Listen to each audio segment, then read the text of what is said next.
Bonjour à toutes et à tous les amis, heureux encore une nouvelle fois de vous retrouver pour l'actualité footballistique en ce lundi 9 septembre 2024. On va attaquer avec guinéfoot.info. Eh bien oui, les éliminatoires de la Coupe d'Afrique des Nations avec Madi Camara qui est enfin là. Mais bon, puisque les faits et gestes du joueur ont été scrutés comme le lait sur le feu, autant que le résultat de la rencontre qui par ailleurs devait permettre aussi d'apprécier la folle et insipide initiative de la Fédération d'avoir nommé un directoire pour conduire les destinées de l'équipe nationale de Guinée dans cette compétition avec la défaite concédée en déplacement mêlée aux choix tactiques et techniques peu rassurants. Cette première du trio d'entraîneurs laisse un goût d'inachevé parce que lui, il était très attendu au milieu de terrain pour la maîtrise totale. Malheureusement pour nos confrères de guinéfoot.info, cela a été le talon d'Achille du Sili qui a totalement perdu la bataille dans ce secteur de jeu. Et il va falloir redresser la barre. Nous quittons la Guinée Conakry et nous mettons le capteur Burkina Faso. Les talons.net et talons de nouvelles rassurantes de Dango Ouattara. Lui, il était sorti à la mi-temps du match contre le Sénégal vendredi dernier au stade Abdoulaye Wade de Diamniadio, un but partout. Et là, les nouvelles ne sont pas tout à fait rassurantes. Ils se sentent mieux, selon les confidences du médecin des étalons, Abdraman Ouattara, dont les propos ont été repris. L'examen paraclinique a cependant révélé une entorse modérée de la cheville. Et donc, l'attaquant de l'AS Bournemouth sera indisponible pour une durée de moins 2 semaines et donc va manquer la rencontre contre le Malawi au stade du 26 mars de Bamako. Nous allons mettre la direction, le voile sur l'Algérie. DZ Foot, l'Algérie est arrivée au Libéria dans le cadre de la deuxième journée de ces éliminatoires pour affronter le Libéria à Monrovia. Ils ont emporté 2-0 face à la Guinée équatoriale. C'est le groupe du Togo, des éperviers du Togo. Allez, on va revenir là-dessus. Africa Top Sport, les matchs d'aujourd'hui. Madagascar, comment avantage psychologique pour les Baréas.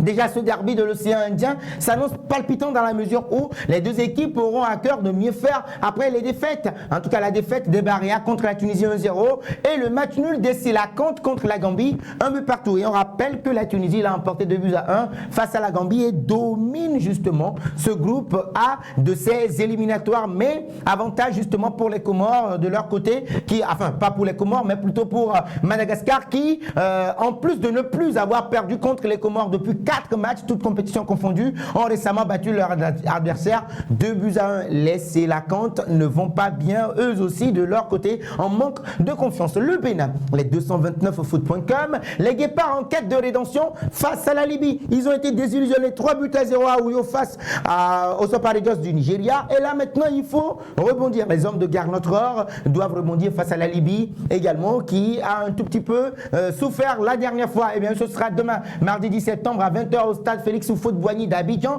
contre la Libye. Donc selon les dernières informations de Megasport Média repris par nos confrères des 229foot.com, le staff technique dirigé par Gernot Rohr a mis en place un programme d'entraînement adapté pour chaque joueur. Du Bénin cap sur le Togo voisin à côté pour parler des éperviers du Togo qui n'ont pas du tout été bons face au Libéria. Un but partout, certes, ils n'ont pas perdu, mais ce début des éliminatoires, on connaît ça au Togo. Alors, Romuald Hededi Mahaya et Sport Culture News nous demande, en tout cas nous informe que le Togo doit montrer un autre visage dans ce match-là où ils n'ont pas du tout été bons. Montrer un visage, quoi qu'il en soit, qu'ils sont capables justement dans cette compétition, surtout montrer un visage, un autre que celui de Lomé, mais sont deux des défenseurs centraux qui ont disputé le premier match. Il s'agit de Kennedy Boateng et Josué Romao, tous deux blessés. Donc le staff technique va devoir recomposer la défense avec d'autres joueurs, le Togo, pour garder sa confiance et sa chance de qualification pour la phase finale de la CAN 2025 au Maroc, doit éviter une défaite en terre équato-guinéenne et surtout être chirurgical devant les buts, ce qui a beaucoup manqué à Lomé. Et ce que confirme d'ailleurs le sélectionneur des éperviers du Togo, Nibombe Daré, repris par le confrère de l'équipe sportive bimensuelle togolais, Hervé Odjouane Akak, au respect à toi, sans oublier le directeur de publication, Aimé Ekpe ou Aimé Lebon. Éliminatoire CAN 2025, le Togo amoindri avant d'affronter la Guinée équatoriale. Mais le coach dit ceci, on a travaillé sur le volet de la finition, ce qui nous avait manqué contre le Libéria. On va suivre ça avec attention. Ce sera aujourd'hui footrdc.com. Nous sommes, vous l'aurez compris, bien évidemment, en République démocratique du Congo, Sébastien Desabre. Le Wallace, diminué Sébastien Desabre, exigeant avec avec le milieu de terrain. Allez, nous avions besoin d'un peu de lien entre le milieu de terrain et l'attaque. Nous avons joué en 4-3-3 avec un point bas. Et donc oui, pour l'instant, les trois qui avaient joué au milieu, Edo Kayembe, Samuel Mutusami et Charles Piquel, qui ont joué au milieu de terrain, sont tous, ont tous un profil assez défensif. L'Éthiopie de son côté est diminuée avec sa grande star. Pas mal de joueurs qui ne sont pas là. On rappelle également qu'Abou Beker, Nazir des Mamelody Sundowns, s'était blessé avant même le rassemblement. Et donc, ce qui va déranger un tout petit peu cette formation. Mais on rappelle l'historique. L'Éthiopie et la RDC se sont affrontés à 6 reprises, toutes compétitions confondues. Et les Léopards ont dominé cette rivalité en remportant 4 matchs contre une victoire pour les Wallai Ibex. Tandis qu'un match s'est soldé par un nul. Et donc, leur dernière rencontre remonte justement à une victoire de 3-0. Le Maroc nous accueille avec Walid Regragui qui va bien également avec sa sélection, son équipe qui a été chirurgicale, très clinique devant les buts, 4-1 face au Gabon. Et Walid Regragui a fort apprécié cela, mais c'est le travail et le repli défensif qui n'était pas si intense et rapide pour lui. Et il en profite également qu'il va travailler sur ce côté-là et donner de la chance aux jeunes. Bah oui, Regragui a tenu à indiquer qu'il veille à choisir le bon moment pour donner la chance aux jeunes joueurs afin de ne pas les griller mentalement. Ce qui va nous amener, les amis, au Cameroun avec la guéguerre entre le MINSEP et puis la FECAFOOT qui continue toujours. Alors, les amis, si ça continue et qu'à la fin, il y a une victoire, mais autant que ça continue, n'est-ce pas les amis? Allez, vous m'en direz un peu plus dans les commentaires. Je vous lis en commentaire. Alors, Camfoot dit ceci. Zimbabwe-Cameroun, le bras de fer reprend son cours normal. Les Lions indomptables ont atterri justement, ont quitté Garoua aux petites heures dans la matinée pour rejoindre Kampala en Ouganda pour ce match-là. Mais l'hôtel où logent justement les Lions indomptables, bah oui, il n'y a pas accès aux représentants de la FECAFOOT. L'information. Alors, selon les informations Camfoot, le chassement de l'assistant de Marc Brice aura été la goutte d'eau de trop. Le MINSEP considère que cela aurait pu gravement fragiliser le sélectionneur Marc Brice et comprend désormais que rien ne peut faire plier Samuel Eto'o et sa fédération. Ah ben oui, ça c'est vrai. Samuel Eto'o ne compte pas leur faciliter la tâche. Nous allons au Sénégal avec les 3W Afrique Sport.net. Sadio Mané de retour en Europe. La grosse interrogation ou bien la grosse info qui est dévoilée. Donc oui, selon plusieurs médias turcs, dont Photomac et des médias saoudiens, le Lion de la Teranga réfléchirait désormais à quitter la Saudi Pro League pour saisir l'opportunité du club où évolue actuellement Vincent Boubacar Besiktas, où il n'a plus joué depuis pas mal de temps. Mais pour le moment, la publication de Photomac n'en dit pas plus sur les montants potentiels de l'opération. Et donc toutefois, à prendre avec des pincettes. Les amis, je vous lis en commentaire, doit-il quitter Al Nasser pour Besiktas? Je vous lis en commentaire ce qui va nous amener sur les tabloïds britanniques.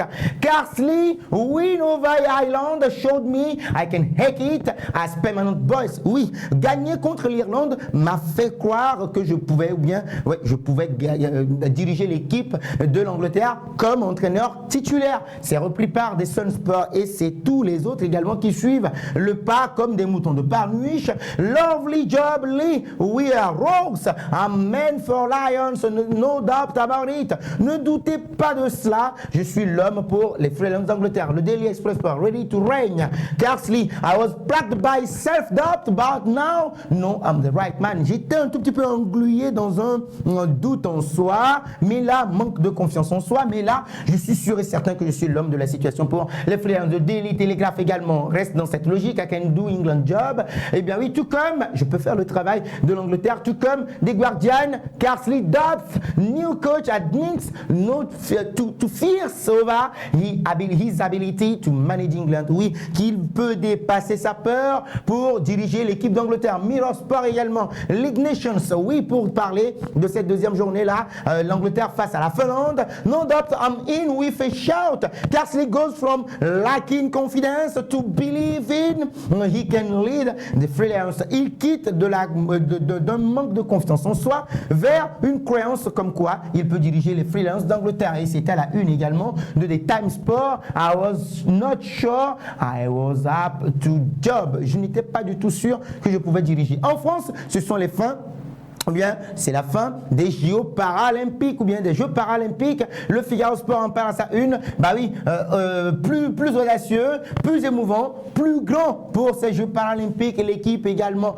d'Inde pour faire un clin d'œil également aux USA qui vont organiser la compétition en 2028, dans 4 ans. Cette fois, c'est vraiment fini. Les Jeux paralympiques de Paris 2024 se sont achevés hier soir au rythme électro de la cérémonie de clôture. Quelques kilomètres plus tard, plus au sud, la vasque d'Éturlire bah oui, c'est éteinte, mais la France a réussi, c'est JOP. L'Espagne, les amis, sur une phase ascendante, tout simplement 4-1 face à la Suisse, malgré l'infériorité numérique. Colossus pour As, ça une, ils ont été colosses, cette formation, avec l'expulsion de Robin Lenormand. Allo Campione, comme des champions à la une du Mundo Deportivo. Et pour Sport, on met en lumière les joueurs catalans. Lamine et Ferran Torres s'exhibent. Lamine Yamal et Ferran Torres se sont exposés. Lamine Yamal a fait un bon travail sur le côté pour délivrer une passe sur la tête de Rosselló. Et puis Ferran Torres a marqué dans ce match-là. Et pour Marca, una España de 10, une Espagne de 10, comme le chiffre sur lequel ils ont, le nombre sur lequel ils ont terminé ce match-là. Au Portugal, et c'est là que nous allons terminer. Rogo, Arrancado, à faire ceci là, sentir le flair, avoir la possibilité de pouvoir marquer à chaque fois. Cristiano Ronaldo là, oui, dans ce match-là, au moment où son équipe était en toute difficulté, bah oui, ils avaient concédé l'ouverture du score par Scott McTominay, l'ancien des Red Devils de Manchester United. Égalisation du capitaine de Manchester United, Bruno Fernandes, et Cristiano Ronaldo surgit à Arrancado à Féroce. Oui, une victoire arrachée au fer et à la une de record. CR sempre Cristiano Ronaldo pour toujours. Et Abola reste 10 tirs en pique envers l'attaquant de 39 ans, le quintuple Ballon d'Or. Ronaldo a été à Ofim. Cristiano Ronaldo pour toujours et jusqu'à la fin. Les amis, vous connaissez l'objectif? 1000 buts. Pourra-t-il y arriver? À 39 ans, je vous lis en commentaire.